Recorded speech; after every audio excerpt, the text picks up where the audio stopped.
Bienvenue dans Sacrée Sexualité, le podcast où on parle de sexualité, mais pas comme à la télé. Je m'appelle Livia Quero, je suis écrivaine, je suis coach en sexualité et je suis aussi très fan de comédie romantique. Et tu vois, dans les comédies romantiques, le sexe c'est toujours automatique, fluide, génial et parfait. Et ça ressemble pas trop à la réalité. On ne nous montre pas tous les moments maladroits, compliqués, qui sont durs à naviguer. Et on ne nous montre pas non plus toute la dimension magique, sacrée de la sexualité qui va bien au-delà de mélanger les corps. Eh bien, tu sais quoi, dans ce podcast, c'est exactement ce qu'on va faire. On va parler des choses qui sont un peu compliquées, un peu difficiles et dont personne ne parle jamais. Et en même temps, on va parler de la dimension spirituelle, énergétique de la sexualité qui en fait un outil qui te permet de te reconnecter à qui tu es et qui impacte tous les aspects de ta vie. Je suis très heureuse de t'accueillir dans ce podcast et je te dis à tout de suite pour l'épisode du jour.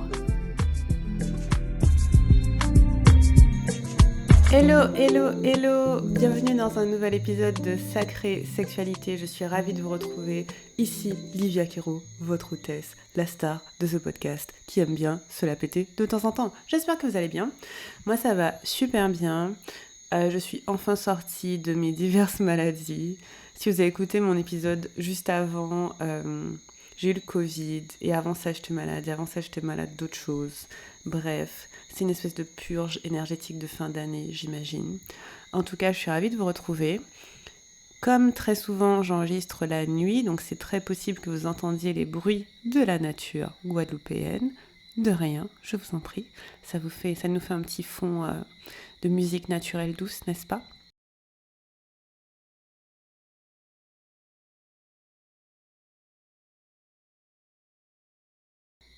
Et pour l'épisode du jour, je suis hyper heureuse de vous parler d'un thème qui revient très souvent et qui en fait m'est assez cher puisque je l'ai vécu, je le vis. On va parler de dépendance affective. Donc dans cet épisode, je vais vous parler de ce qu'est la dépendance affective selon ma définition à moi et mes observations et expériences de la vie, n'est-ce pas ? Je vais aussi répondre aux questions que m'ont posées les lecteurs sur Instagram. Donc si vous ne me suivez pas sur Instagram, je vous invite à le faire. Et je vous invite surtout à suivre mes stories parce que c'est là où je partage le plus. Je fais des stories tous les jours, je partage beaucoup de choses dans mes stories. Donc si vous ne me suivez pas sur Instagram, je vous invite à le faire. C'est Livia Quero, simple, Lyvia Cairo. Et voilà, donc il y a quelques questions qui m'ont été posées sur la dépendance affective. Mais globalement, on va couvrir qu'est-ce que la dépendance affective, comment identifier qu'on est dépendant affectif ou qu'on est dans une dynamique de dépendance affective, comment en sortir, est-ce que ça peut se développer alors qu'on est dans la relation et qu'il n'y en avait pas au début. Bref, pas mal de questions très intéressantes qu'on va couvrir. Mais avant ça, cet épisode est sponsorisé par... Non, je rigole, il n'est pas sponsorisé. Je fais pas de pub, sauf pour moi-même. Et donc, en fait, il est sponsorisé par moi-même. Je suis ravie de vous annoncer que je sors un challenge. C'est un challenge qui va couvrir fin 2022, début 2023. Je l'ai appelé Amour et Intimité 2023. Hyper original, I know. Et en fait, l'idée, c'est qu'on va passer 2 semaines ensemble pour vous aider à attirer, créer l'amour, la relation et la sexualité que vous désirez pour la nouvelle année. Et donc, on va avoir des pratiques ensemble, des visualisations ensemble. Vous pourrez me poser toutes vos questions, ça va être trop bien. Et vous pourrez trouver toutes les infos à liviaquero.com/amour2023. Simple. Vous aurez aussi le lien dans les notes de ce podcast. Donc voilà, sponsorisé par moi-même. Quoi de mieux, franchement, que de s'auto-sponsoriser ? Je trouve ça sympathique. Si vous avez envie qu'on passe plus de temps ensemble et qu'on travaille ensemble, ça va être une superbe opportunité. Je serai absolument ravie de vous y retrouver. Ok, maintenant entrons dans le vif du sujet. On va parler de dépendance affective. Qu'est-ce que la dépendance affective ? Je pense que je vais commencer par vous parler de mon histoire à moi. Peut-être que ça va illustrer mieux. J'ai de la dépendance affective beaucoup moins, genre de moins en moins qu'avant. Mais clairement, j'ai des restes et je travaille encore sur ces restes. Je vais pas faire comme si j'avais tout réglé. Mais en tout cas, je suis assez familière avec le sujet. Et J'aime bien parler de codépendance aussi. Donc pendant cet épisode, je vais peut-être parler de codépendance en fait, plutôt que de dépendance affective. Parce que je trouve que le terme dépendance affective est très lié aux relations amoureuses.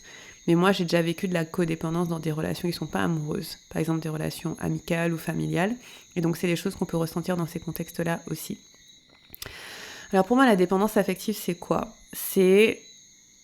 En fait, c'est comme si ma valeur était déterminée par le fait que quelqu'un me montre de l'affection. Que j'ai de la valeur et je compte parce que telle personne me montre des preuves que je compte. Ou j'ai de la valeur et je compte parce que telle personne me montre qu'il ou elle m'aime. Et très souvent, je vais faire des actions pour créer cette réaction chez la personne.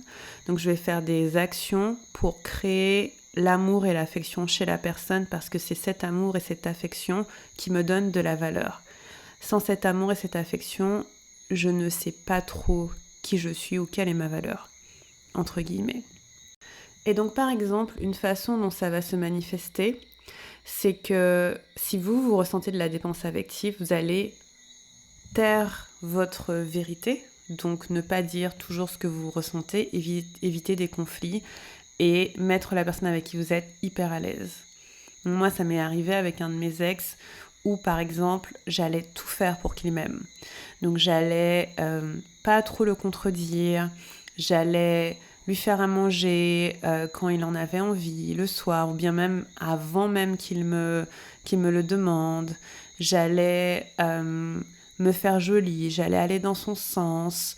Par exemple, au cinéma, j'étais incapable de décider quel film je voulais aller parce que je voulais choisir le film que lui, il voulait. Ça m'est aussi arrivé même dans des relations plus courtes, d'écrire des messages à quelqu'un, dans mon cas un homme, et d'attendre frénétiquement, comme une personne assoiffée, au bord du désert, que la personne me réponde. Parce qu'en fait, tant que je n'avais pas la preuve que j'étais appréciée par cette personne, c'est comme si je ne comptais pas. C'était hyper compliqué pour moi de m'imaginer compter sans le regard extérieur de quelqu'un qui me donne de l'amour, entre guillemets. Par exemple, dans des relations amicales ou familiales, ça va être que je vais tout faire pour remplir les besoins de la personne. Je vais tout faire, encore une fois, pour mettre la personne à l'aise.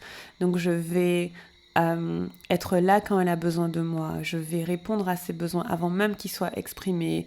Je vais prendre sur moi comme responsabilité de faire que cette personne aille bien.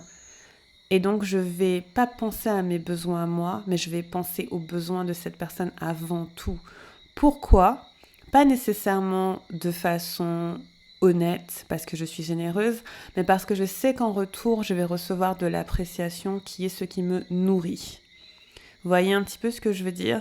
Et donc, on ne va pas forcément le faire de bonté de cœur, on va le faire parce qu'en retour, on va recevoir ce dont on a envie. Et on parle de dépendance et c'est un petit peu comme une addiction à une drogue, par exemple. Je vais faire ce qu'il est nécessaire pour obtenir ma drogue. Et ma drogue, c'est l'appréciation, les merci, les « ah, t'es formidable, ah, t'es génial, ah, waouh, waouh, waouh ».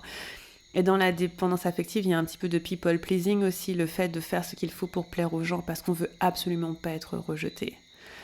Et cette dynamique, en général, il y a quelqu'un qui m'a demandé, est-ce qu'on peut faire l'objet, qu'est-ce qui se passe si on fait l'objet de la dépendance affective de quelqu'un, genre une personne est dépendante envers nous.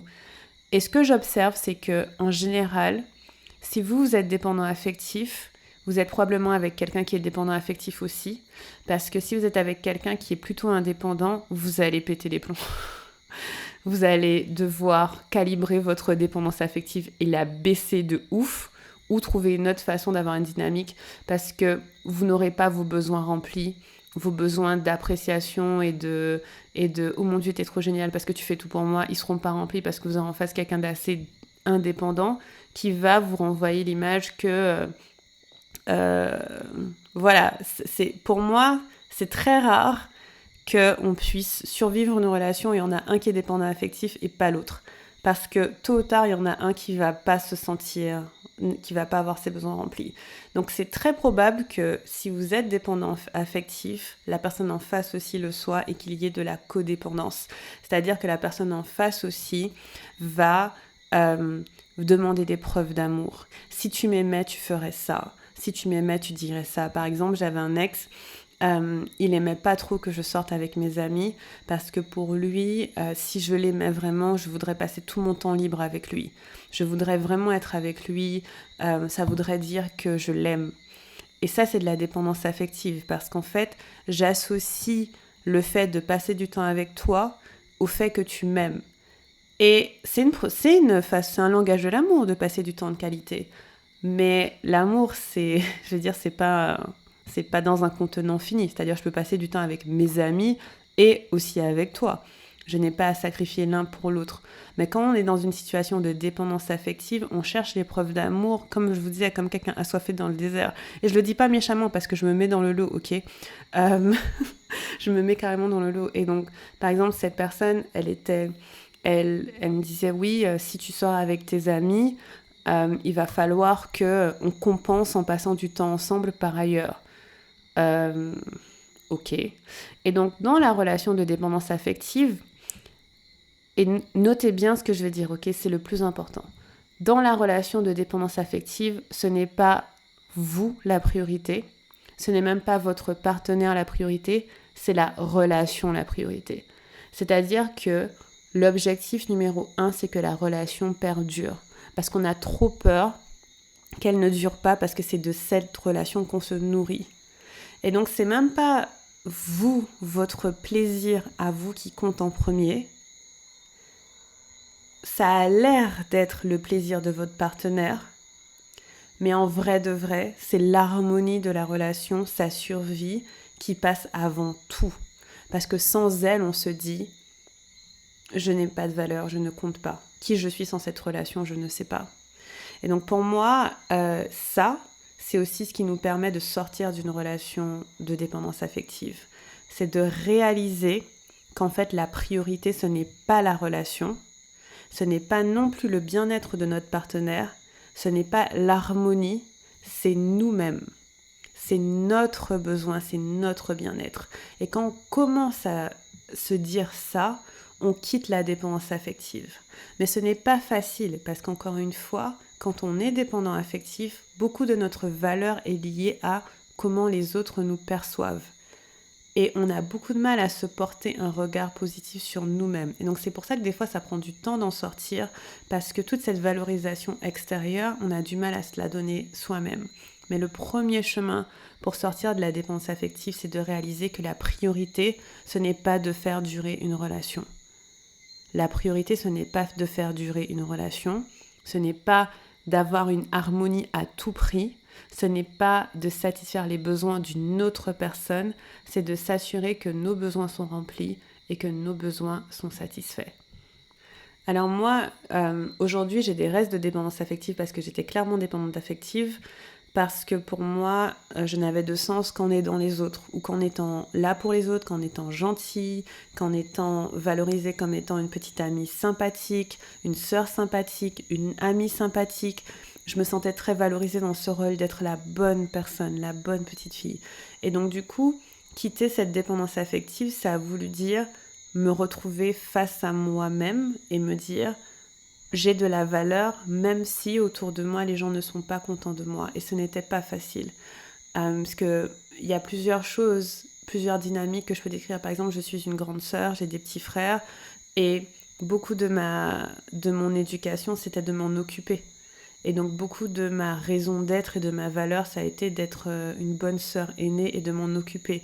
Et de penser à leurs besoins, de faire en sorte que leurs besoins soient remplis, tellement que je me surinvestissais au-delà de parfois mes capacités émotionnelles, etc. Et parce que ça avait du sens pour moi. Mais du coup, le pendant de ça, c'est que quand en face, je ne ressentais pas la reconnaissance dont j'avais besoin, quand je ressentais pas les remerciements, quand je ressentais pas « Oh mon Dieu, Livia, t'es géniale », j'étais hyper déçue en fait.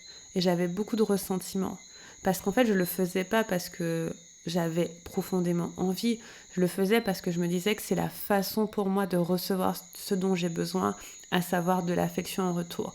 Et quand cette affection en retour ne vient pas, on est profondément déçu.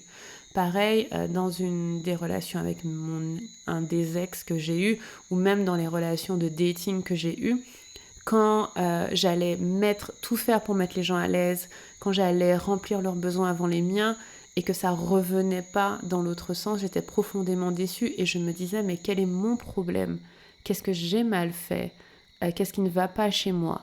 Pourquoi ? Parce qu'encore une fois, la priorité ce n'était pas mon bien-être, la priorité c'était le bien-être de la relation et pour moi le bien-être de la relation passait par le fait que cette personne soit à l'aise. Vous comprenez la dynamique ? Il y a vraiment ce truc de moi c'est pas grave, je veux que le lien perdure. Et une personne m'a demandé comment ça se crée ça. Est-ce que ça vient de l'enfance ? Est-ce que ça se développe avec le temps ? Etc. Et il y a plusieurs façons de le voir. Il y a un concept que j'aime bien qui est celui de résonance limbique. J'ai appris ça avec ma prof en résolution des traumas, Rachel Maddox, mais je pense que c'est un concept que vous pourrez trouver en cherchant.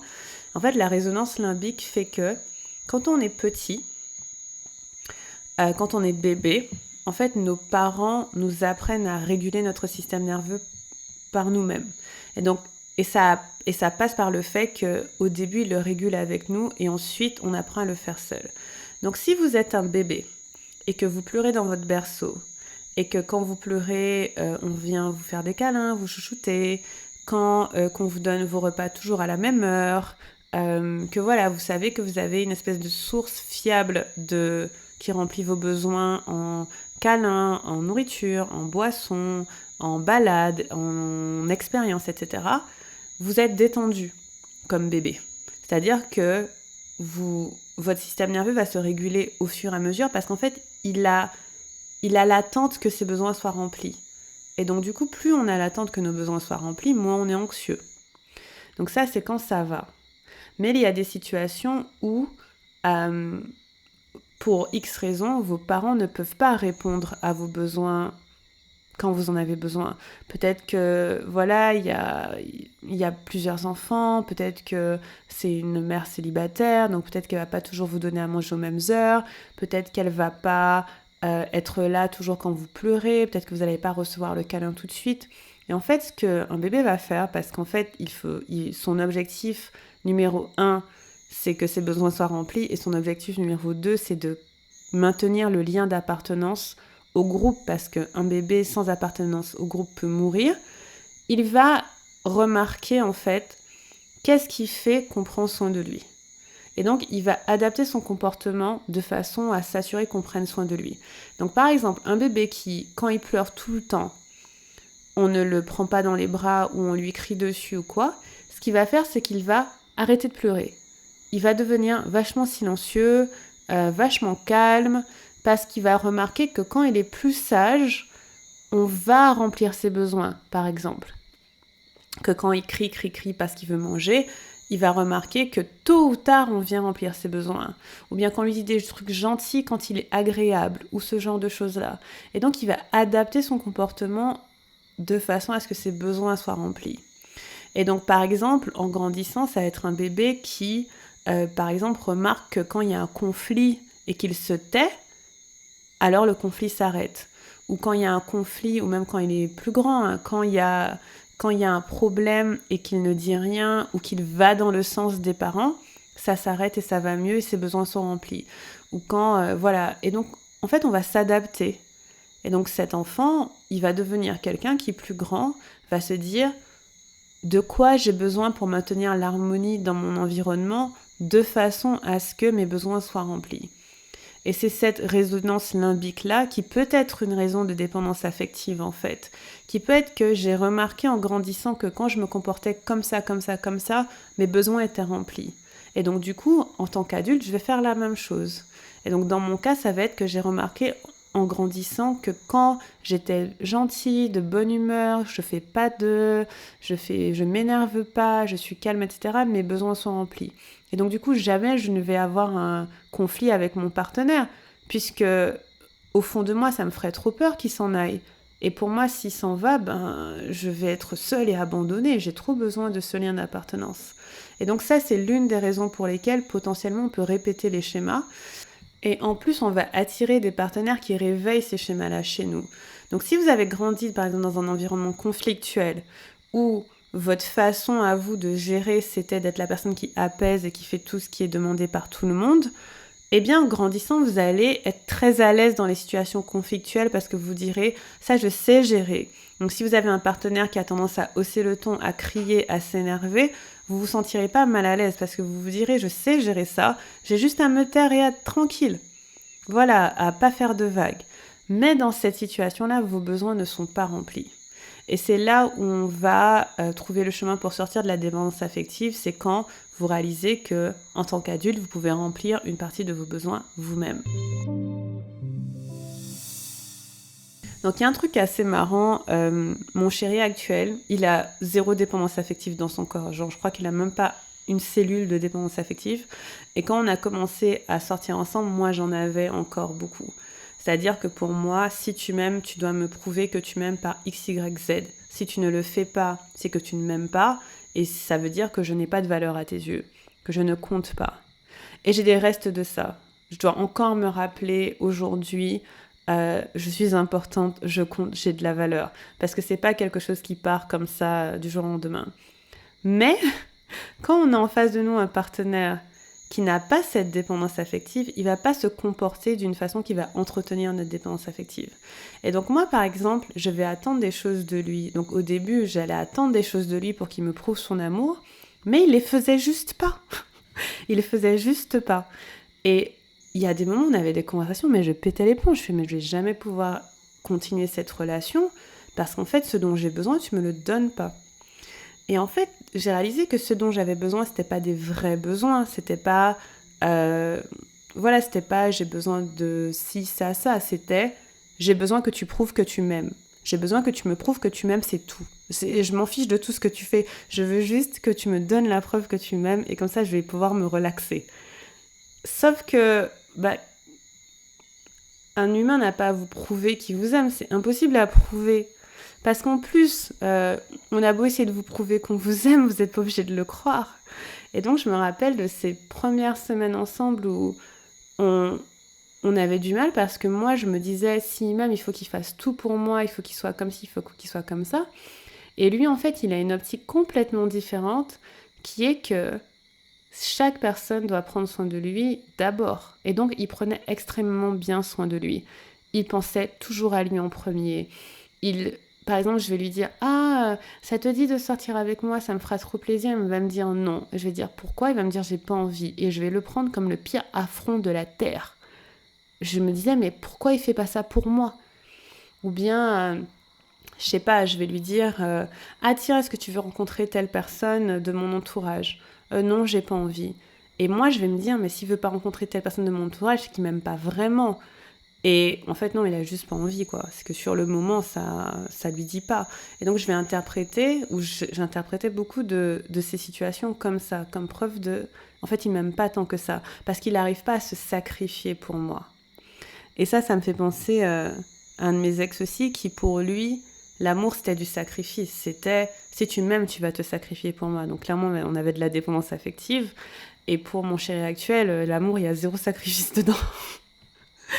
Et donc, au final, ce qui s'est passé, c'est que je ne pouvais pas être dépendante affective avec lui. La relation, elle n'allait pas fonctionner. Et j'ai dû apprendre au fur et à mesure à me faire passer moi aussi en premier. Et c'était hyper désagréable et inconfortable.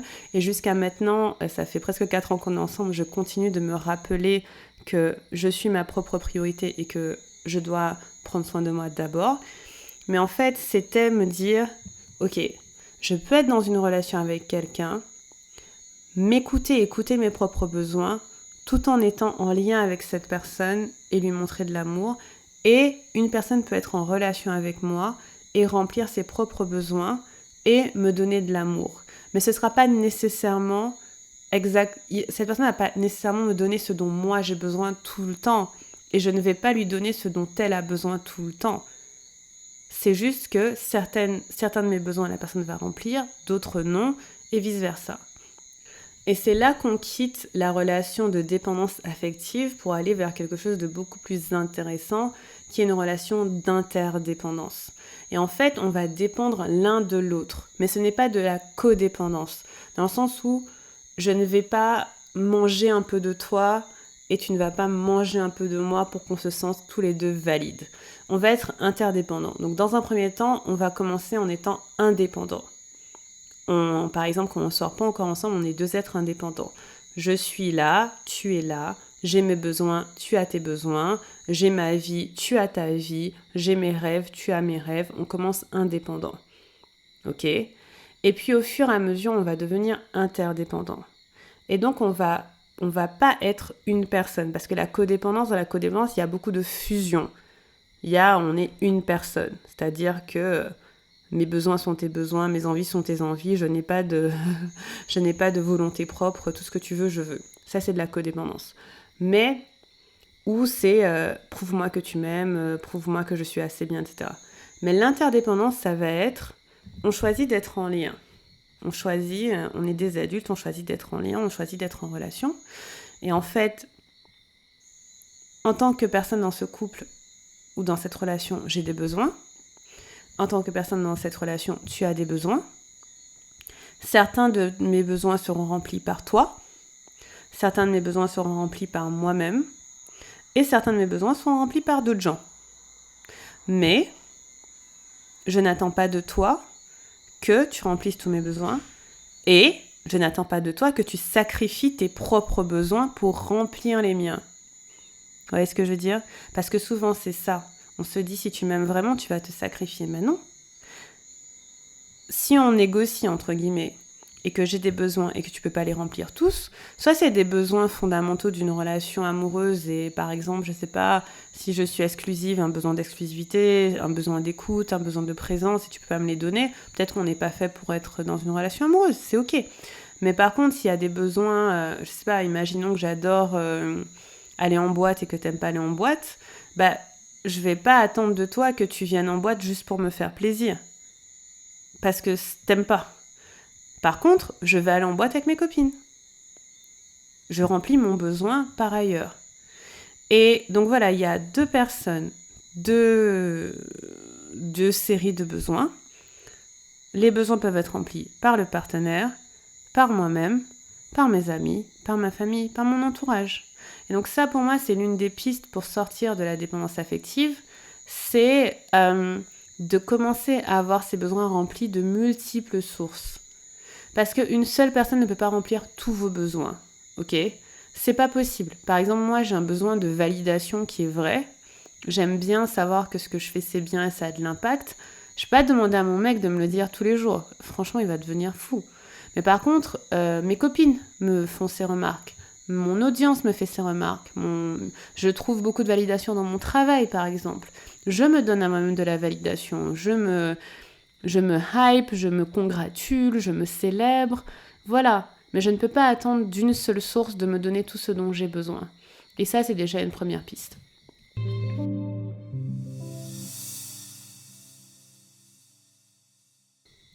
Une deuxième piste, c'est, en fait, peut-être la première, mais bon, dans ce que je dis, la deuxième piste, c'est je suis responsable de mes propres besoins. Mon partenaire n'est pas responsable de mes besoins. Je ne suis pas un bébé et ce n'est pas mon père, ok ? Je suis responsable de mes propres besoins. C'est-à-dire que je suis responsable de 1. Ressentir de quoi j'ai besoin. 2. Exprimer ce besoin, soit à moi, soit aux autres. 3. Faire ce qu'il faut pour recevoir ce besoin. Mais dans la codépendance, en plus d'une certaine notion de sacrifice, il y a beaucoup de désirs qu'on lise dans nos pensées, vous voyez ? Le désir que regarde tout ce que j'ai fait pour toi et toi aussi fais ça pour moi en face parce qu'on est fusionnés, quoi. Et donc du coup, plus je reconnais que j'ai des besoins, plus je peux mobiliser de l'énergie pour que mes besoins soient remplis, mieux je peux les recevoir. Mais pas nécessairement tous de mon partenaire, mais de diverses sources. Et en fait, ça, c'est vraiment un truc que j'observe quand on est dans la dépendance affective. On n'honore pas nos besoins. Ils sont présents, ils sont là. Parce qu'on a clairement un besoin de validation, on a clairement un besoin de réassurance, etc. Mais on va pas le voir comme ça. On va pas le voir comme un besoin qu'on va exprimer à son partenaire. Parce qu'on peut exprimer à son partenaire « j'ai besoin d'être rassuré ». Ça peut être complètement ok à son ou sa partenaire. Mais par contre, faire des choses et attendre en retour tacitement sans l'exprimer d'être rassuré, ça, c'est pas de la communication claire. Et donc, du coup, il y a ce truc de s'assurer que nos besoins sont remplis de diverses sources et ce truc de reconnaître qu'on a des besoins et de faire ce qu'il faut pour que nos besoins soient remplis. Très important. Mais tout ça n'est possible que si vous réalisez que vous comptez comme personne, que vous avez de la valeur, que vous avez une valeur autre que de celle de plaire à quelqu'un. Vous avez une valeur autre que celle de remplir les besoins de quelqu'un. Vous avez une valeur autre que celle d'être une bonne personne. Vous avez une valeur intrinsèque. Et c'est là où il va y avoir un travail à faire de vous dire « Ok, je mets beaucoup de mon énergie vers l'extérieur, comment je ramène mon énergie vers moi ?» Et ces jours-ci, quand j'ai des petits accès de dépendance affective, par exemple, quand avec mon partenaire, il va pas dire ce que j'ai envie d'entendre, ou il va pas faire ce que j'ai envie qu'il fasse, etc.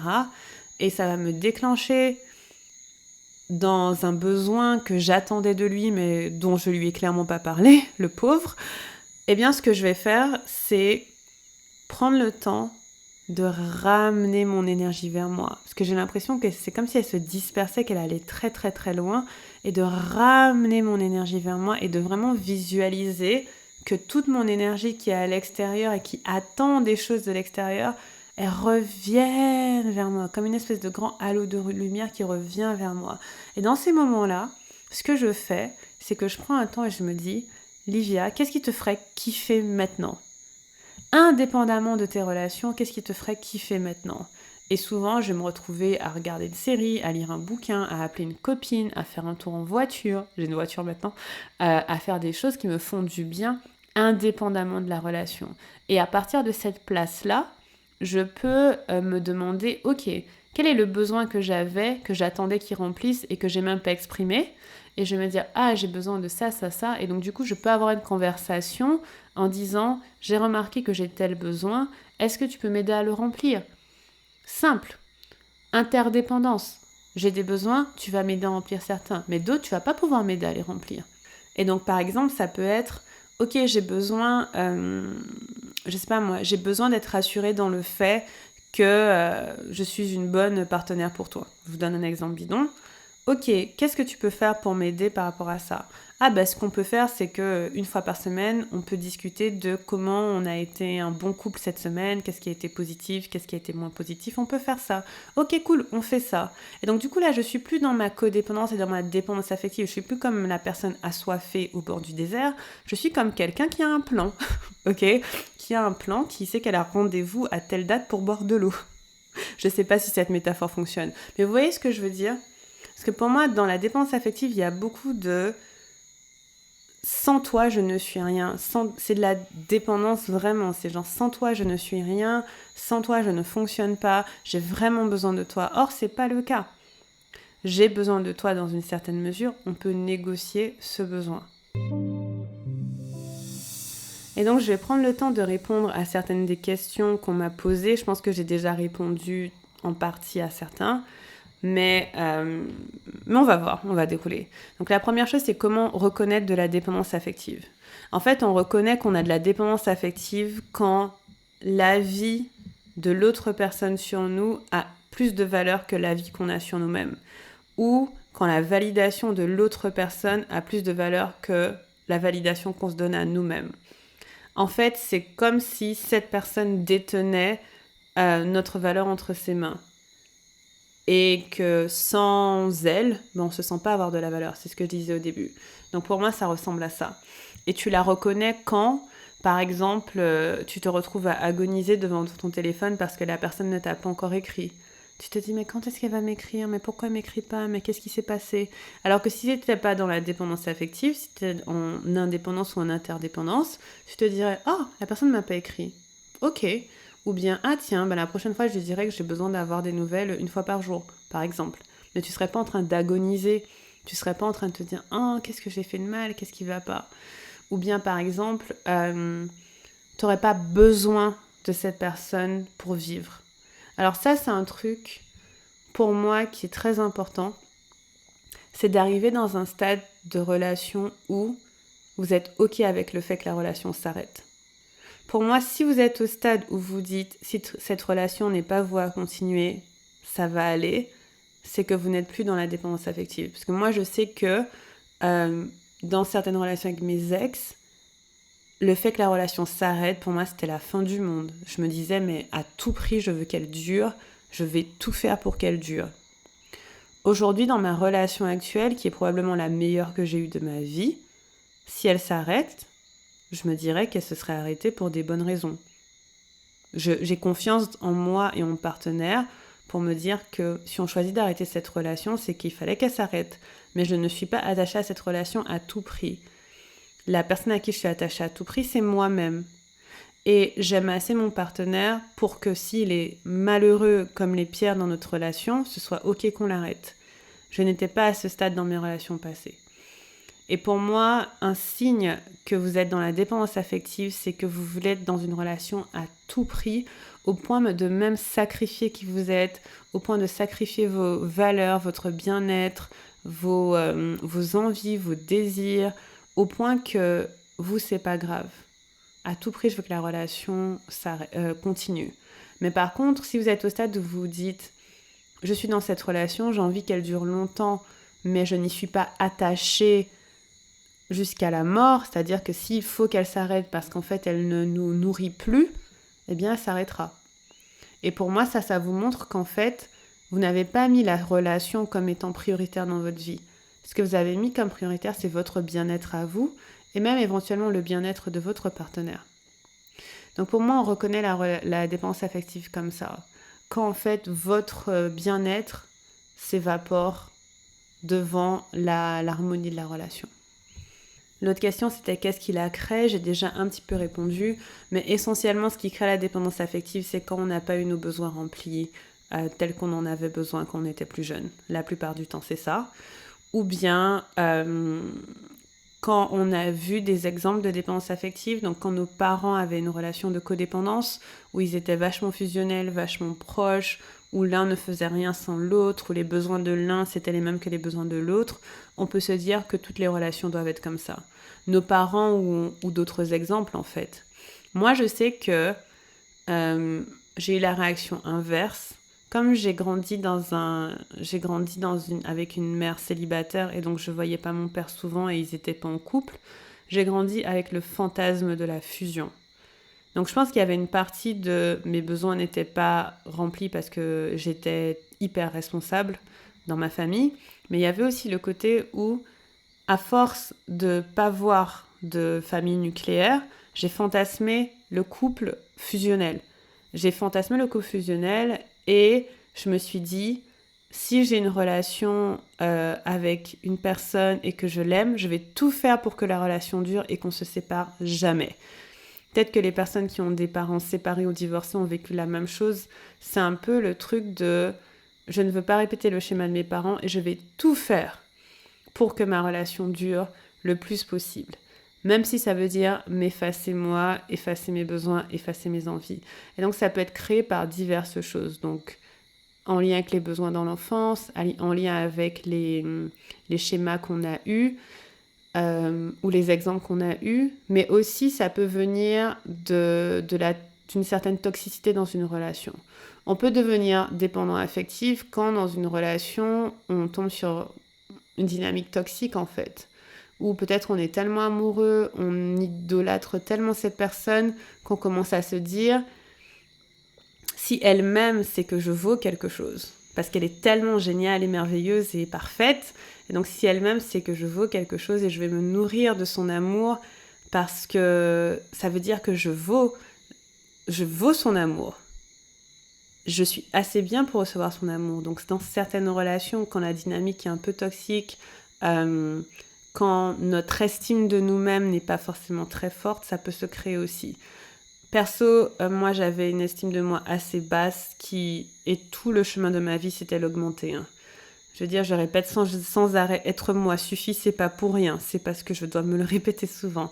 Et donc parfois quand on a une estime de nous-mêmes assez basse, quand on se dit qu'on a trop de chance d'être en relation avec telle personne, ça peut nous pousser aussi à s'accrocher en fait et à se dire je veux que cette personne m'aime, je vais tout faire pour qu'elle m'aime. Oh mon Dieu, si elle m'aime, ça veut dire que je compte. Maintenant, une autre question, c'était comment s'en défaire, comment en sortir. C'est réaliser que vous avez de la valeur intrinsèquement et qu'une relation ne vous définit pas. Il n'y a pas une seule personne sur Terre. On est 7 milliards d'humains, bientôt 8. Être en relation avec quelqu'un, c'est un choix comme un autre. Mais c'est pas genre the amour de votre vie. C'est pas un film hollywoodien où quand vous avez une personne, vous l'avez jusqu'à la fin du film et jusqu'à la mort. C'est pas comme ça. Être en relation avec quelqu'un, c'est un choix, c'est une décision. Ok ? Vous choisissez tous les jours, entre guillemets, si vous voulez être en lien avec cette personne, si vous voulez être construit avec cette personne. Et puis c'est possible qu'un jour vous réalisiez que non, c'est plus avec cette personne. Et peut-être que vous serez seul pendant un temps ou vous passerez à quelqu'un d'autre. Mais une relation, qu'elle soit amoureuse, amicale, ne vous définit pas. C'est réaliser que vous, seul à vous-même, avec votre âme, votre essence, votre corps, vous avez de la valeur. Juste parce que vous existez, juste parce que vous êtes là. Pas parce qu'une personne vous a dit « je t'aime ». Ok. Même si un « je t'aime », ça peut soigner les cœurs, on est d'accord. Quand on vous donne de l'amour, ça fait du bien. Je vais pas dire que ça fait pas du bien. Mais arriver à ne pas dépendre de cet amour-là pour réaliser qu'on compte, c'est comme ça qu'on s'en sort. Ça peut prendre un peu de temps. Ça peut prendre un peu de temps et moi je sais que ce qui m'avait beaucoup aidé, c'était de commencer à faire des listes de qui je suis, pourquoi je suis géniale, pourquoi je suis formidable, moi. Par exemple, une liste de qui je suis, qu'est-ce que j'aime, qu'est-ce qui compte pour moi, quelles sont mes qualités, à quoi j'aime passer du temps, quelles sont mes séries préférées. En fait, plein de choses qui sont en lien avec moi. Un peu comme je vous disais tout à l'heure, l'idée de prendre toute l'énergie que vous mettez à l'extérieur et la ramener à vous et vous dire qu'est-ce qui me ferait du bien maintenant, de quoi j'ai envie maintenant, plutôt que de déverser ça à l'extérieur constamment et en attendant, en vous disant si je déverse ça à l'extérieur, quelqu'un va me donner ce dont j'ai besoin. Non, vous pouvez prendre le temps là de vous dire qu'est-ce qui me ferait du bien et réaliser que vous êtes capable de vous faire du bien à vous-même. Ça ne veut pas dire qu'en tant qu'humain, vous allez remplir tous vos besoins vous-même. C'est pas ce que je dis. Parce que je fais une parenthèse, mais souvent, notamment dans le développement personnel, on va beaucoup dire si tu as un besoin, il faut que tu saches le remplir par toi-même. Étant donné qu'on est des humains, on a besoin des autres pour vivre. On ne peut pas vivre en isolation. On a besoin des autres. J'ai besoin que les autres me disent que j'ai de la valeur aussi. J'ai besoin d'être aimée, j'ai besoin d'être encouragée, j'ai besoin d'être chouchoutée, bien sûr. Mais je dois dans une certaine mesure être capable de me donner ce dont j'ai besoin, au moins en partie moi-même. Et ce dont j'ai besoin, ça peut juste être prendre la décision de ce que je vais faire de mes 10, 15, 20, 30 prochaines minutes pour me faire du bien. Et pour moi, c'est ça qui permet de sortir de la dépendance affective, c'est de se rappeler que toi-même, tu as de la valeur, tu comptes et tu peux prendre soin de toi. Que le regard de l'autre, même s'il est important, ne te définit pas. Même si tu es follement amoureux ou amoureuse de cette autre personne, c'est une autre personne qui a ses propres besoins, qui a ses propres désirs et des besoins et des désirs que tu n'as pas non plus toi à remplir en entièreté. Et du coup, il y avait une autre question qui était comment aimer sainement sans attachement. Et pour moi, pour aimer quelqu'un sainement sans attachement, il faut déjà s'aimer soi très très bien et être très honnête avec soi-même. Donc pour que j'aime quelqu'un sans attachement, il faut que je sois honnête avec moi-même sur qui je suis, ce que j'aime, ce dont j'ai besoin. Et que je puisse le communiquer clairement. Si je ne suis pas capable de communiquer clairement ces choses-là, je vais les attendre des autres tacitement et du coup, je vais avoir un lien d'attachement qui n'est pas forcément sain parce que je vais me dire, je vais un petit peu comme si je vais brancher une prise électrique sur la personne et lui dire « donne-moi mon électricité », tu vois. Et donc pour moi, pour développer un attachement sain, c'est important de se mettre soi-même en premier, de se donner de l'amour à soi-même en premier et de se dire « dans ma vie, la personne la plus importante, c'est moi-même ». Mon chéri m'a dit ça tellement de fois que la personne la plus importante de sa vie, c'était lui-même. Au début, ça m'énervait trop. Et après, il m'a dit, mais la personne la plus importante de ta vie, ça devrait être toi-même aussi. Et je me suis dit, ah, intéressant. Donc, la personne la plus importante de votre vie, c'est vous-même. Ok ? Et à partir de cette place-là, je suis la personne la plus importante de ma vie. Vous allez avoir une autre personne importante dans votre vie qui est potentiellement votre partenaire ou un membre de votre famille ou votre ami, etc. Et vous allez lui dire, comme je suis la personne la plus importante de ma vie, je sais prendre soin de moi. Ok ? Je sais aller chercher ce dont j'ai besoin. Je ne dépends pas de toi pour ce dont j'ai besoin. Par contre, en tant que proche à moi, on aura un meilleur lien si on fait ça ensemble, si ça se passe comme ça entre nous. Bien sûr qu'on a des besoins qui sont remplis par les autres. Par exemple, j'ai ma meilleure copine qui s'appelle Jess, et je sais que on est interdépendante. On n'est pas codépendante, c'est-à-dire que je n'attends pas qu'elle se sacrifie pour me faire du bien, et clairement vice-versa, elle ne s'attend pas à ce que je me sacrifie pour lui faire du bien. Et il y a des moments où elle aura besoin de moi et je ne serai pas disponible, ou des moments où j'ai besoin d'elle où elle n'est pas disponible. Parce que on sait qu'on a chacune notre vie, on sait qu'on a chacune nos, voilà les choses qui se passent pour nous. Mais quand on a une base de besoins qui sont remplis l'une par l'autre, par exemple un besoin d'écoute, c'est-à-dire que je sais que dans 90% des cas, si j'ai besoin de parler à quelqu'un, je peux lui parler. Ce sera rare qu'elle puisse pas, et quand elle peut pas, elle me le dit. Ou bien j'ai un besoin de validation de sa part. C'est-à-dire que quand je vais faire un truc qui me fait un peu peur, quand je vais poster un post sur Instagram qui me fait un peu peur, ou écrire un article, ou faire quelque chose comme ça, je vais lui dire d'abord, et elle va m'encourager, elle va me dire « Ouais, vas-y, c'est trop bien, j'ai besoin de ça. » Je vais pas faire comme si j'en ai pas besoin. Mais je n'en dépends pas. C'est-à-dire que quand elle n'est pas disponible, je peux quand même fonctionner sans. Et c'est là où il faut voir la distinction. C'est ok qu'on ait des besoins, mais c'est pas ok qu'on dépende des autres. Parce que ça fait un énorme poids sur leurs épaules. Ça, c'est un truc que j'ai compris après. C'est à quel point, en fait, attendre d'être validé par quelqu'un d'extérieur à nous, ça met énormément de pression aux autres. Ça demande qu'ils se comportent toujours comme on a envie qu'ils se comportent. Par exemple, quand je faisais des choses pour mes petits frères et que, en retour, ils m'agaçaient, c'était énormément leur demander que de se comporter tout le temps parfaitement bien comme j'aimerais. C'est beaucoup demander à quelqu'un.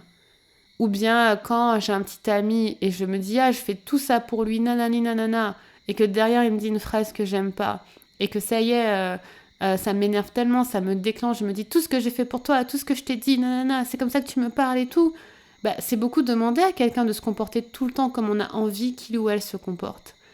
Parfois la personne ne peut pas, parfois la personne ne veut pas, parfois la personne est dans sa vie, enfin je sais pas. Et donc c'est là où il y a une différence entre avoir des besoins et qu'ils soient remplis de diverses sources et dépendre de quelqu'un pour se sentir bien.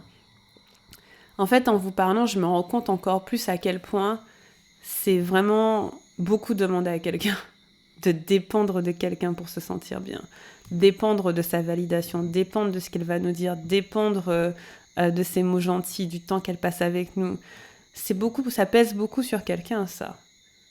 Et si quelqu'un dépend de vous pareil, vous verrez que ça pèse beaucoup sur vous aussi. Et c'est pour ça que je dis que dans les relations, en général, je trouve que quand en général, je trouve que les gens, ils sont dépendants affectifs en binôme, quoi. Parce qu'ils se nourrissent l'un l'autre de la dépendance mutuelle. Donc voilà, pour s'aimer sans attachement, c'est savoir que tu as ta propre vie, tu es responsable de tes propres besoins, tu es responsable d'aller bien, ok ? Tu es responsable de tes émotions. Et tu peux négocier avec la personne en face de toi quel besoin cette personne peut remplir pour toi ou pas. Vous n'êtes pas obligé d'avoir une conversation formelle sur le sujet, mais ça se sent. Par exemple, une amie va être là pour toi quand tu as besoin d'aide, quand tu vas pas bien. Exceptionnellement, elle peut ne pas l'être. Mais comme tu n'en dépends pas, c'est pas très grave, tu vois. Ou bien un chéri, il va être là pour faire des câlins, des bisous et du sexe, par exemple. Ou pour t'écouter quand tu as un projet de business. Ou pour t'encourager auprès de ta famille, etc. Tu vas avoir besoin de lui ou d'elle par rapport à ça.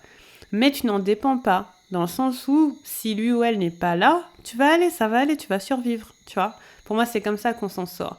On va de la codépendance à l'interdépendance. Il y avait une autre question qui était « Est-ce qu'on peut définitivement s'en débarrasser ou est-ce qu'il y a des rechutes ?» Je pense que ça prend du temps, comme je vous disais, parce qu'en fait, c'est des mécanismes qui sont parfois tellement ancrés que même des fois, moi, je vois que ça me surprend. Ça me surprend de réagir parfois comme je réagis. Ça me surprend qu'on me dise une phrase et que je l'interprète comme « Ah, tu m'aimes pas » et que je parte dans une spirale. Ça arrive pas très souvent, ok, mais ça arrive quand même de temps en temps, alors que ça fait des années que je travaille dessus. Donc je pense qu'il y a des rechutes, et je pense que ça peut s'en aller pour toujours, parce que je vois à quel point c'est moins présent. Je sais quel est le chemin pour moi pour ne plus du tout en avoir. Je sais que le chemin pour moi, ça va être encore plus de réaliser que j'ai de la valeur, je suis importante, je compte. Et je sais que c'est un truc sur lequel je travaille depuis 3-4 ans. Et ça s'améliore en fait. Donc je crois qu'il arrive un moment où on a moins de dépendance affective et où on arrive plus à remplir ses besoins soi-même. Mais par contre, je pense que ça peut revenir dans la vie parce qu'on n'est pas à l'abri d'une fragilité dans nos vies, d'une nouvelle relation, de choses qui changent, tu vois. Donc je pense qu'on peut... Voilà, si on restait tout le temps dans la même dynamique, oui, je pense que ça peut se soigner. Mais après, ni toi ni moi ne savons de quoi la vie est faite. Peut-être que demain, ça se trouve, je sais pas, il va m'arriver quelque chose, je vais me sentir très très très dépendante des autres à raison. Par exemple, je pense à si j'ai un accident, Inch'Allah, ça m'arrivera pas, mais je touche du bois. Mais imagine, dans les faits, je suis de nouveau vulnérable par rapport à quelque chose. Peut-être que je peux redévelopper de la dépendance affective. Et donc, je peux pas dire à 100% que voilà, on peut s'en débarrasser pour toujours, mais je peux dire que ça peut aller beaucoup mieux jusqu'à ne plus être là. Et après, je ne sais pas ce que la vie peut créer pour que ça revienne. Tu vois, je ne sais pas quelle dynamique de vie peuvent se créer qui font que ça revienne. Et il y avait une autre question que j'ai trouvée hyper jolie, c'est comment on peut être aussi assidu à s'aimer soi qu'à aimer les autres. Et sincèrement, en tant que personne qui trouve beaucoup de sa valeur dans le fait que les autres aillent bien, c'est une très bonne question, je trouve. Et alors, il y a beaucoup de choses qui m'ont aidée par rapport à ça. Il y a le fait que plus je m'aime moi, plus je peux aimer les autres en authenticité. Vous voyez, au début, je disais que parfois, quand on a de la dépendance affective, on va faire des choses pour les gens, mais c'est pas de la vraie générosité. C'est parce qu'en retour, on attend une certaine validation. Et je me rends compte que plus je m'aime moi, et donc plus je prends de la place dans ma propre vie, plus j'ai beaucoup de valeur à mes propres yeux, plus je ramène mon énergie vers moi, plus l'amour et la générosité que je donne envers les autres est hyper authentique. Et j'attends de moins en moins des autres. En fait, j'attends pas grand-chose des autres. Je vais plutôt avoir tendance à exprimer et demander des besoins que d'attendre par défaut. Pour moi, c'est ça la différence entre avoir des attentes et exprimer des besoins. C'est-à-dire que plutôt que d'avoir l'attente que X, Y, Z se passe, si j'ai besoin de quelque chose, je vais l'exprimer. Par exemple, un truc tout bête, j'ai une communauté sur Instagram. J'attends pas qu'on me fasse des compliments. J'attends pas qu'on me dise des choses positives. Ça, ce serait un petit peu de codépendance. Ça voudrait dire que je suis dépendante de la valeur qu'ils me donnent. Mais par contre, des fois, je demande des compliments, ça m'arrive. Je demande des messages positifs. Qu'est-ce que vous avez aimé dans ci, ça, ça. Je demande du feedback. Je m'en nourris, c'est un besoin, mais je n'en dépends pas. Je ne l'attends pas. Et pour moi, comment on arrive à s'aimer plus ou arrive à s'aimer autant, aussi assidûment qu'on aime les autres, c'est quand on réalise qu'on arrive à mieux aimer les autres, plus honnêtement, plus authentiquement quand on s'aime soi. Quand on est capable de se donner en grande partie ce qu'on a besoin, alors je peux être en lien honnête avec toi. Tu vois, si par exemple, moi je suis quelqu'un d'assez solitaire, si j'arrive à me sentir bien dans ma peau quand je suis seule, quand je serai avec toi, tu sais que je serai avec toi parce que j'ai envie d'être avec toi. Pas parce que j'ai désespérément besoin d'être avec toi et que je tire de ton énergie de vie ou je sais pas. Vous voyez ce que je veux dire ? Et donc pour moi, c'est ça qui m'aide, c'est de me dire plus je m'aime moi, plus je suis dans un service authentique pour les autres et moins je pèse sur leurs épaules. Tu vois, c'est un petit peu tordu parce que en tant que personne qui veut plaire aux gens, m'aimer moi me permet de faire du bien aux gens plus. Ça fait sens. En tant que personne qui aime plaire aux gens, m'aimer moi me permet de faire encore plus de bien aux gens et ça me fait du bien à moi en retour. Et donc quand je vais prendre soin de moi, quand je vais prendre soin de mon énergie, quand je vais prendre soin de mes émotions, je vais pouvoir être dans une interaction qui est honnête. Par exemple, quand je vais avec mon chéri, si je prends soin de moi, pour moi, par exemple, un truc tout bête, si je me fais belle pour moi, si je me fais les ongles pour moi, si je me fais les cheveux pour moi, eh bien, quand je vais le voir et qu'il va me faire un compliment, je vais être super contente, je vais dire « Ah, merci, c'est gentil et tout ». Mais je vais pas l'attendre, ça va être une bonne surprise. Mais par contre, si je le fais pour lui, eh bien, qu'est-ce qui se passe? Si je fais tout pour lui, si je me fais belle pour lui, si je fais pour avoir sa validation, s'il me la donne pas, je me sentirais mal, mais s'il me la donne, je me dirais encore heureux. Et donc du coup, je vais pas créer un lien sain entre nous, il y aura pas cette joie et cette gratitude et cette célébration, il y aura juste voilà, c'est la base. Et pour moi, on célèbre mieux la vie quand on fait les choses pour soi et qu'on laisse les autres nous faire du bien en retour. Voilà, c'est ce que je dirais par rapport à ça. Et comment s'aimer aussi assidûment, c'est de réaliser que, en fait, c'est un peu bateau, on dit souvent ça, mais quand t'as ta coupe bien remplie et qu'elle déborde, elle peut déborder sur les autres, en fait. Tu vois ? Parce que je crois sincèrement que quand on aime les autres sans s'aimer soi, je suis pas sûre que c'est du vrai amour. Je pense qu'il y a forcément un truc bizarre dedans. Tu vois, t'imagines, tu aimes les autres, tu donnes tout ton amour aux autres, mais tu t'aimes pas toi, c'est compliqué.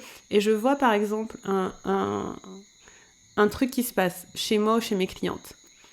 Quand on apprend à aimer toutes les parts de nous, même les parts les plus sombres, même les défauts, même les émotions un peu denses, on est capable d'offrir cette bienveillance-là et cette compassion aux autres plus facilement. Quand moi je suis capable d'aimer tout de moi, même ce qui n'est pas joli, si quelqu'un me montre quelque chose d'elle qui n'est pas joli, je suis capable de l'aimer aussi. Par exemple, disons que j'ai de la jalousie. Ok, je suis jalouse de quelqu'un sur Instagram. Ça arrive assez régulièrement, donc c'est pas un exemple complètement fou. De temps en temps, je suis là, comme tout le monde, je pense qu'on a tous un peu de jalousie et d'envie. Donc, si je suis capable de reconnaître cette part de moi et de l'aimer, et de lui dire, ok, part de moi qui est jalouse, je vois que tu es là, et j'accepte que tu es là, et je te comprends et je t'aime. Si j'ai une amie qui me dit, je suis jalouse d'une telle, je vais dire, ma fille, je comprends. Je vais lui dire, c'est quoi, je te comprends. Mais si moi, je n'ai pas accepté cette part de moi qui est peut-être sombre et qui est pas jolie et que je ne m'aime pas dedans, si mon amie me dit, je suis jalouse d'une telle, je vais lui dire, mais t'abuses, mais arrête, tu devrais pas. Mais si j'aime cette part de moi, je peux l'aimer chez les autres. Et ça, c'est une chose que je vois beaucoup et quand je travaille sur moi et quand je travaille avec mes clientes. C'est que plus on arrive à s'aimer en entier et aimer nos ombres, plus on a de la compassion et de la bienveillance pour les gens en face de nous parce qu'on sait. On sait, on se dit non mais t'inquiète, je suis passée par là, je sais. Et si c'est aimable chez moi, c'est aimable chez toi. Et je trouve que ça fait de nous des êtres humains avec beaucoup plus de compassion quand on apprend à s'aimer vraiment.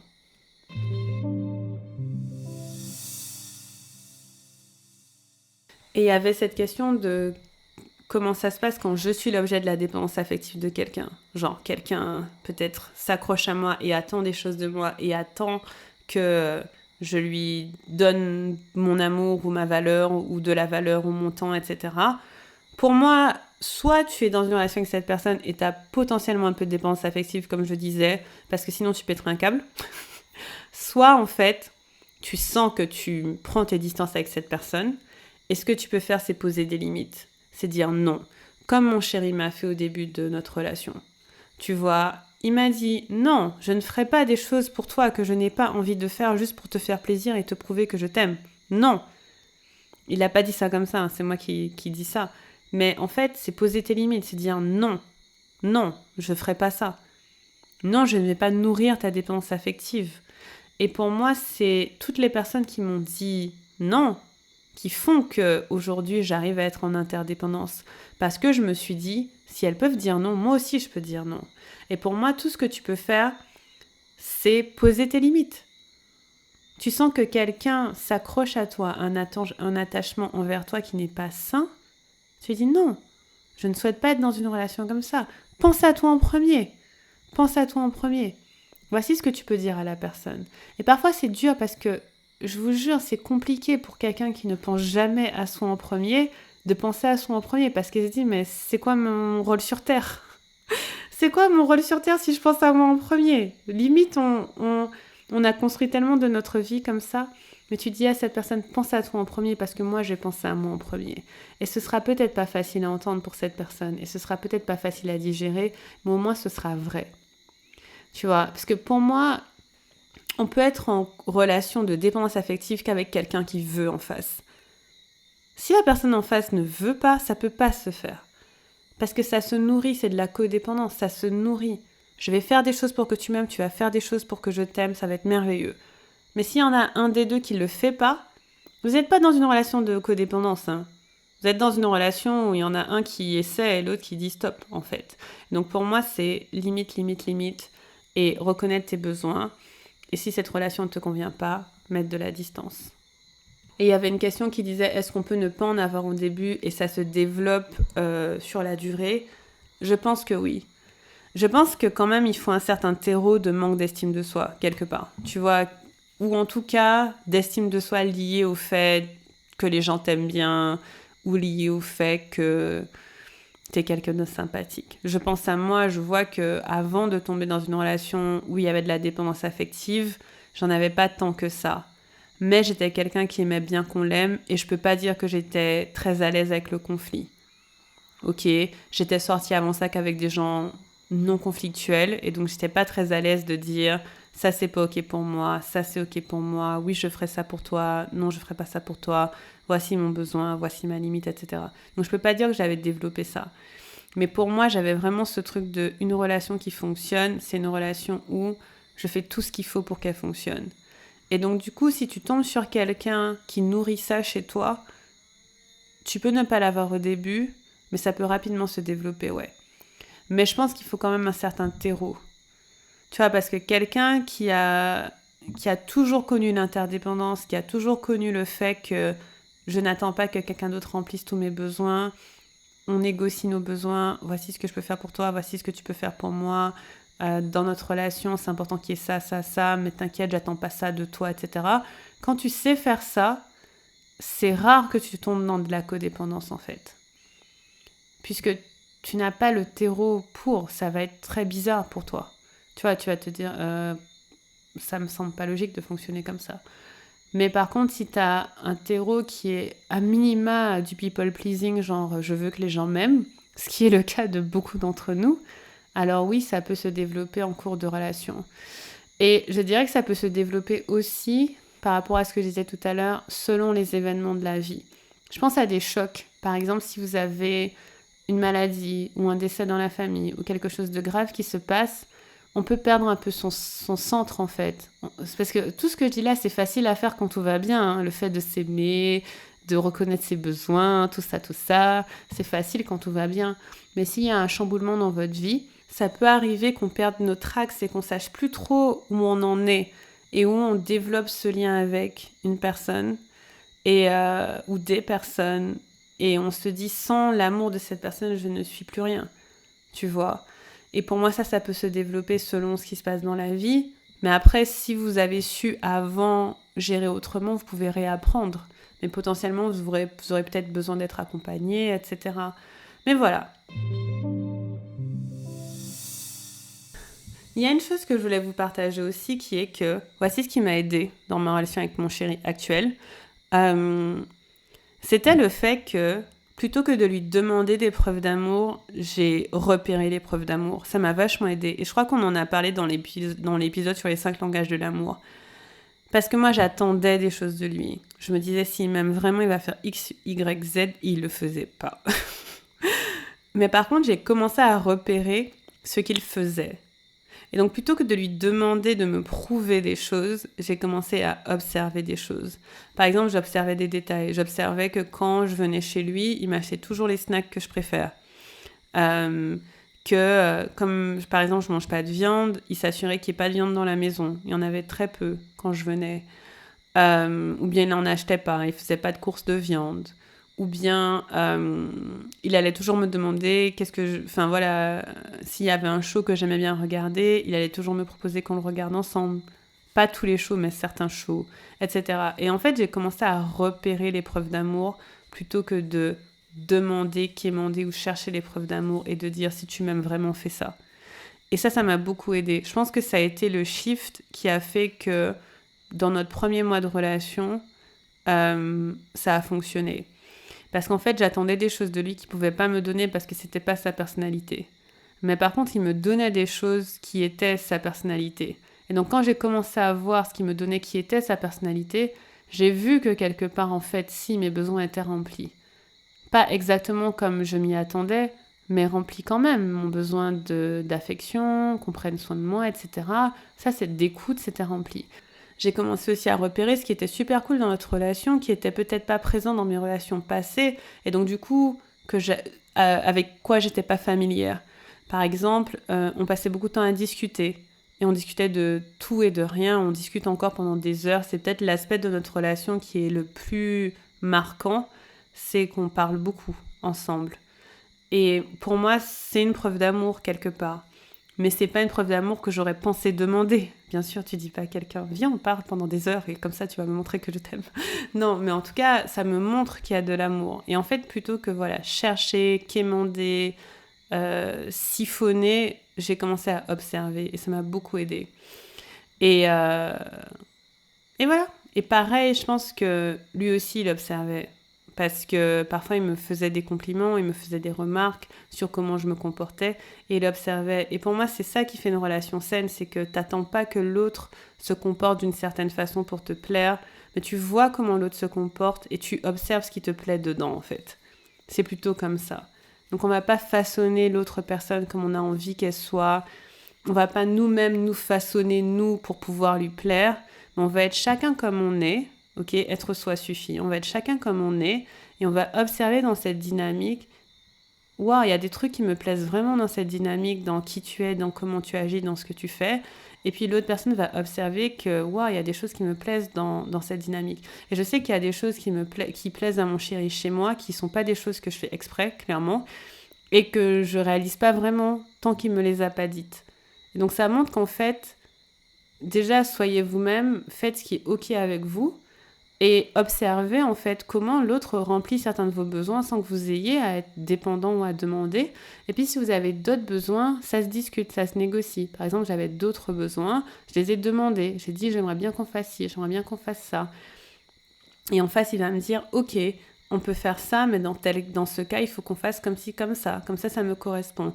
Et donc on va pas être dans le sacrifice, on va pas s'enlever des choses l'un à l'autre, on va trouver un terrain d'entente qui fait que, ok, en fait, on peut trouver le chemin pour que nos besoins soient remplis, soit l'un par l'autre, soit potentiellement par d'autres sources. Et je sais que quand je disais ça, que nos besoins doivent être remplis par plusieurs sources, je pense aussi à la sexualité, bien sûr. Et dans une relation monogame, exclusive, souvent vous allez faire l'amour qu'avec une seule personne, votre partenaire. Et si vous avez des besoins d'intimité, de sexualité qui vont au-delà, pour moi déjà, vous pouvez être votre propre partenaire et vous donner du plaisir, de l'intimité à vous-même. Et il y a une autre source qui est intéressante aussi, c'est vos fantasmes. C'est voilà, votre imaginaire, vos lectures, les films que vous regardez, ce genre de choses-là. Je le dis parce que je sais que ça m'est venu en tête quand je vous le disais. Et par exemple, si vous avez des besoins d'intimité qui est non sexuel mais de proximité, ça peut être avec des amis proches. Vous pouvez aussi avoir le besoin de flirter ou de plaire. Et je sais qu'il y a des couples où c'est complètement ok de flirter avec d'autres personnes sans que ça aille plus loin. Et où c'est voilà, complètement accepté par les deux personnes, etc.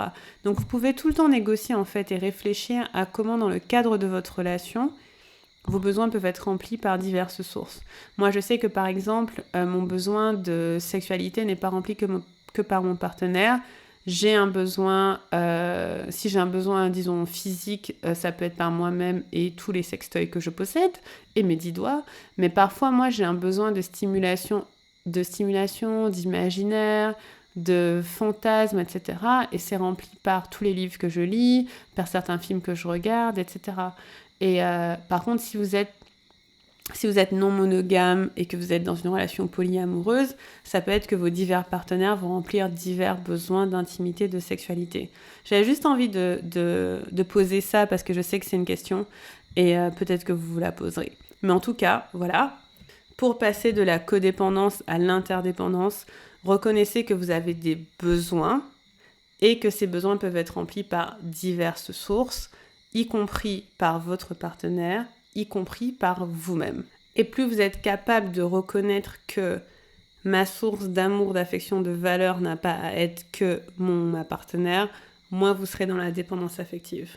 Ok. Et plus vous allez avoir une vie riche, une vie épanouie, une vie diverse, par exemple, où vos amitiés vont nourrir certaines choses, vos familles vont nourrir certaines choses, votre métier va nourrir certaines choses, euh, les romances érotiques que vous lisez vont nourrir certaines choses, les crushs que vous avez sur Instagram mais à qui vous n'écrivez jamais vont nourrir certaines choses, je n'en sais rien. Mais en tout cas, ayez une vie riche, ayez une vie diverse. Rappelez-vous que vous êtes la personne la plus importante de votre vie. Vous êtes prioritaire, vos besoins sont prioritaires parce que plus vous allez vous aimer vous-même, plus vous pourrez aimer les autres de façon authentique, de façon riche, de façon saine, de façon fluide, de façon fun. Voilà les amis, je crois que j'ai fait le tour de la question. Si jamais vous avez envie de réagir sur ça, si vous avez d'autres questions, je suis sûre qu'il y a encore des choses que j'aurais pu couvrir.